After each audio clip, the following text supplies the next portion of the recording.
Hello everyone. मैं doctor Rajshree, सहायक आचार्य इतिहास। मैं आपको पढ़ा रही हूँ आज मौर्यकालीन कला।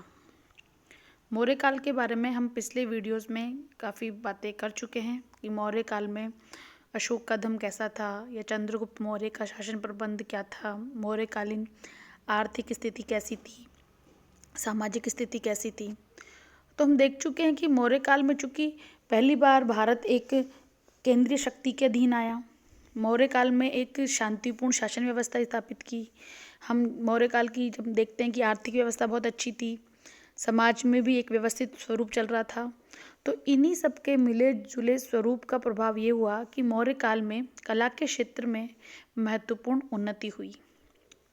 और ये जो कला थी, इसके पहले भी ऐसा नहीं है कि मौर्य काल से पहले भारत में कला विद्यमान नहीं थी। सिंधु घाटी सभ्यता से ही हम भारत में कला का विकास देखते हैं, लेकिन मौर्य काल के अवशेषों हम देखते हैं कि इस काल तक आते आते जो कला थी वो एक परिपूर्ण रूप से, परिपक्व रूप से भारतीयों के सामने आती है। और इसका महत्वपूर्ण जो श्रेय है वो जाता है कि देश में शांति और समृद्धि का वातावरण था। हम जो महत्वपूर्ण रूप से कला के जो देखते हैं अवशेष, तो हम देखते हैं कि मौर्य काल में शिल्प कला के क्षेत्र में बहुत अधिक महत्वपूर्ण उन्नति हुई। शिल्प कला अर्थात जिसको हम दो रूप में बांट कर देख सकते हैं, एक था आपका स्थापत्य कला और दूसरा था आपका मूर्ति कला। ठीक है, स्थापत्य कला और मूर्ति कला। मौर्य काल में हमें जो स्थापत्य कला के स्मारक हैं वो हमें कितने रूपों में मिलते हैं? 4 रूपों में मिलते हैं। अर्थात हम देख सकते हैं कि मौर्य काल में हमें जो शिल्प जो वृद्धि हुई या उन्नति हुई, हमें वो स्तंभ के रूप में, स्तूपों के रूप में, भवन के रूप में और गुहागृह अर्थात गुफाओं के रूप में देखने को मिलती है। तो सबसे पहले हम बात करेंगे स्तंभ की, कि मौर्यकालीन जो स्थापत्य कला है उसके जो हमें अवशेष मिले हैं उसमें अशोक द्वारा बनाए गए पाषाण स्तंभ सबसे अधिक महत्वपूर्ण है। अशोक के काल में जो स्तंभ बनाए गए वो हमें भारत के लगभग 30 स्तंभ हमें विभिन्न भागों से प्राप्त हुए हैं। अशोक के काल में ये जो स्तंभ बनाए थे ये सूंड के आकार के, अर्थात हाथी की जो सूंड होती है उस आकार में हमें देखने को मिलते हैं। ये जो वो सारथी सूंड देखते हैं कि ऊपर से मोटी और नीचे से पतली होती जाती है, ये उल्टा है। ये ऊपर से पतले हैं और नीचे की ओर मोटे हैं और ये काफ़ी भारी और लंबे हैं। लगभग इनकी लंबाई हमें 40 से 50 फुट तक देखने को मिलती है। और प्रत्येक जो स्तंभ है वो एक ही पाषाण खंड से बना हुआ है, अर्थात एक जो पूरा स्तंभ है वो एक ही टुकड़े को, एक ही पत्थर से बनाया हुआ है। इसका निर्माण चुनार के बलुआ पत्थर से किया गया था। ठीक है, इन स्तंभों को अगर हम कला की दृष्टि से देखें तो इसको 3 भागों में बांटा जा सकता है। पहला भूमि के अंदर गड़ा हुआ भाग, दूसरा मध्य का लंबा भाग और तीसरा शीर्ष का ऊपर वाला भाग। ठीक है, स्तंभ का जो नीचे वाला भाग है जो भूमि में गड़ा हुआ है उस पर मोर पक्षी की आकृतियां बनी हुई हैं।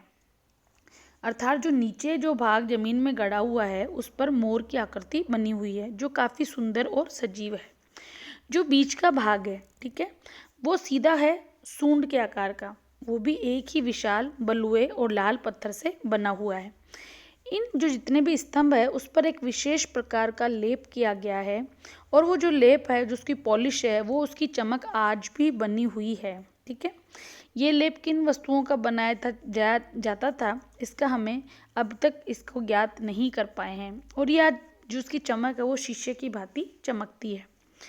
इसके अलावा ये 2 भाग हो गए, एक आपका जमीन का नीचे वाला भाग भूमिगत वाला और दूसरा है आपका जो शुंडाकार है वो वाला भाग सीधा खड़ा। इसके बाद आता है शीर्ष वाला भाग जो सबसे स्तंभ में सबसे ऊपर होता है। हर स्तंभ के ऊपरी भाग पर एक पत्थर के टुकड़े को हाथी, घोड़ा, सांड या सिंह के आकार में तराश कर लगाया गया है। ठीक है, किन्हीं किन्हीं स्तंभों पर पशुओं की आकृतियां चारों ओर बनी हुई हैं और उनकी पीठ का हिस्सा जुड़ा हुआ है। जैसा हम सारनाथ स्तंभ में देखते हैं कि उसमें जो 4 शेर हैं वो चारों दिशाओं की तरफ मुंह करके खड़े हैं। ठीक है, इसके अलावा कुछ स्तंभ ऐसे हैं, जैसे मुजफ्फरपुर में सलेमपुर नामक गांव में मिला है, उसके शीर्ष पर किसका अंकन है? सांड का। जितने भी स्तंभ मिले हैं उनमें सारनाथ का जो स्तंभ है वो सबसे अधिक सुंदर है। शीर्ष भाग की इन पशु आकृतियों के नीचे महात्मा बुद्ध के धर्म चक्र प्रवर्तन का जो चिन्ह है वो खुदा हुआ है, और इसके पास सांड, घोड़े आदि जानवरों को भी उत्कीर्ण किया गया है, और इन सब के नीचे आमतौर पर कमल को तराशा हुआ है, अर्थात कमल की आकृति दी हुई है। अशोक का जो स्तंभ है वो सारनाथ स्तंभ के शीर्ष भाग पर बने सिंगों की आकृतियां और उन जो शेर दिखाए गए हैं उनमें उनकी मांसपेशियां दिखाई गई हैं। इसके अलावा शेर की जो गर्दन के बाल हैं उनको भी बिल्कुल बारीक तरीके से तराशा गया है। मौर्य काल का जो ये सुंदर जो कला है ये इस युग की यथार्थवादी जो स्वाभाविक कलात्मक अभिव्यक्ति है उसको प्रस्तुत करता है। और ये देखते हैं कि उस काल का ये शिल्पकला का और तक्षण अर्थात मूर्ति कला का भी महत्वपूर्ण उदाहरण हमें सामने प्रस्तुत करता है। दूसरा जो शिल्पकला का जो महत्वपूर्ण हमें विकास देखने को मिलता है वो था इस काल में स्तूप। मौर्य काल में अनेक स्तूपों का निर्माण किया गया। बौद्ध अनुश्रुति तो यहाँ तक कहती है कि अशोक ने 84,000 स्तूप बनवाए थे। हम देखते हैं कि जो स्तूप होते थे ये ईंट या पत्थरों के एक अर्ध गुंबदाकार, ठीक है, ऊंचे टीले के समान एक संरचना होती थी, और इन स्तूपों का जो निर्माण था वो बुद्ध और बोधिसत्व के अवशेष को सुरक्षित रखने के लिए बनाया गया था। चीनी यात्री हेंगसांग ने भी भारत और अफगानिस्तान के विभिन्न भागों में अनेक स्तूपों को खड़े देखा था और उसका उन्होंने वर्णन किया है, लेकिन हमें वर्तमान में कुछ गिने चुने स्तूप ही देखने को मिलते हैं, और इनमें सबसे जो प्रसिद्ध है वह है सांची का स्तूप। ठीक है, इस स्तूप का जो अपन अगर मान लो उसकी लंबाई चौड़ाई देखें तो देखते हैं कि इसकी ऊंचाई 77.5 फीट ऊंचा है और 121 फुट इसका व्यास है। ठीक है, उसके चारों ओर बाड़ भी लगी हुई है। तो ये स्तूप जो कलात्मक दृष्टि से अशोककालीन कला का एक महत्वपूर्ण नमूना प्रस्तुत करता है। इसके बाद आपका आता है भवन। मौर्य काल में जो स्थापत्य जो कला थी उसमें भवनों का भी महत्वपूर्ण रूप से निर्माण हुआ।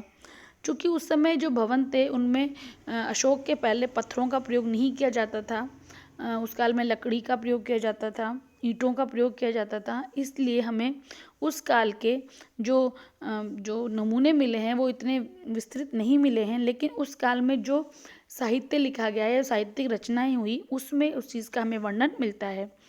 जैसे चंद्रगुप्त मौर्य के दरबार में जो मेगास्थनीज विराजमान थे, तो मेगास्थनीज ने लिखा है कि चंद्रगुप्त के जो भवन हैं वो ईरान के सूसा तथा एक बतना के महल भवनों से सजावट और कला के अधिक सुंदर हैं, और इसीलिए इसको महत्वपूर्ण रूप से जगह दी गई है। इसके अलावा जो पाटलिपुत्र के जो अशोक के महल थे वो भी बहुत अधिक सुंदर थे, क्योंकि फाहियान ने लिखा है जो गुप्त काल में आया, उन्होंने कहा कि अशोक के महल और भवनों को देखकर लगता है कि इस लोक के मनुष्य इन्हें नहीं बना सकते, ये तो देवताओं द्वारा बनाए गए होंगे।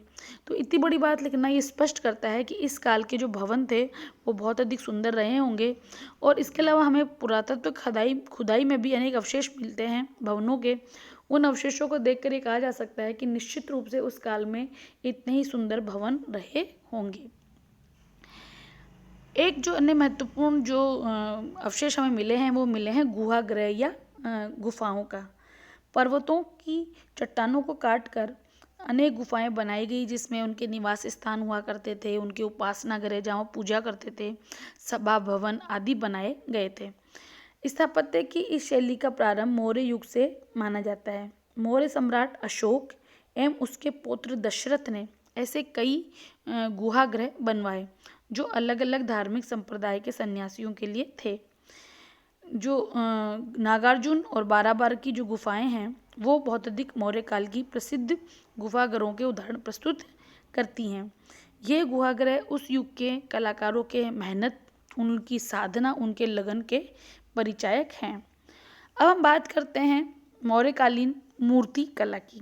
हम देखते हैं कि स्थापत्य कला में भवन, स्तंभ, गुफाओं के साथ साथ मूर्ति कला का भी उस काल में महत्वपूर्ण रूप से विकास हुआ।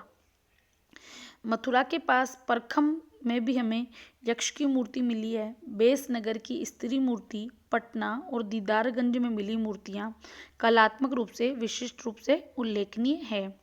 इनका आकार और इनकी भावों की अभिव्यक्ति ये इस काल की कला का सबसे महत्वपूर्ण